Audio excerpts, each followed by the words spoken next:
আপনারা তো প্রত্যেকেই জানেন সম্মানীয় শুভেন্দু অধিকারী মহাশয় যতদিন বিরোধী দলনেতা ছিলেন ওনার আত্মসহায়ক পদে নিযুক্ত ছিলেন চন্দ্রনাথ বাবু, যে মানুষটাকে কিছুদিন আগে গুলি করে হত্যা করা হয়েছে সেই মানুষটা আজ আমাদের মধ্যে নেই। বর্তমানে মুখ্যমন্ত্রী হিসাবে শপথ গ্রহণ করার পরে সম্মানীয় শুভেন্দু অধিকারী মহাশয়ের পার্সোনাল সচিব হিসাবে অংশ নিচ্ছেন আইএএস শান্তনু বালা। এই আইএএস শান্তনু বালা মহাশয়ের আজকে আমরা পরিচয়টা জেনে নেব।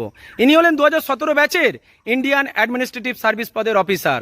1988 16 নভেম্বর ইনি জন্মগ্রহণ করেছেন।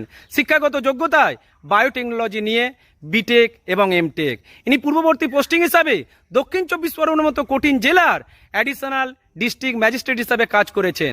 এখান থেকে কিন্তু প্রমাণিত সত্য যে ভারতীয় জনতা পার্টি সচিবালয় অনেক বড় শক্ত। আমরা যেরকম জানি আমাদের মুখ্যমন্ত্রীর মেরুদণ্ড কখনো বাঁকবে না, উনি শক্ত হাতে সকলকে সোজা করে দিতে পারেন, ঠিক সেরকমই ওনার সচিবালয়ে অংশ পাওয়া মানুষগুলো কিন্তু শক্তিশালী। এবার প্রমাণ হয়ে যাবে চটিচাটা সরকার নয়, এবারে ভারতীয় জনতা পার্টি সত্যিকারের একজন বাংলার সরকার গঠন করবে এবং সাধারণ মানুষের উপকার করবে। জয় শ্রীরাম।